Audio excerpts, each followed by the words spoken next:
In this video, I will show you how to share Google Keep Notes. First, open up the Google Keep app on your phone or computer. Tap on Take a Note and just type in whatever you want. Maybe a shopping list, a reminder, anything. Don't forget to give it a title if you want. Once the note is created, tap on it to open it up.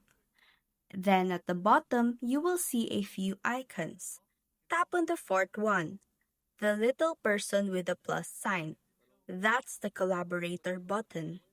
Now, just enter the email address of the person you want to share the note with. It can be a friend, a family member, or whoever.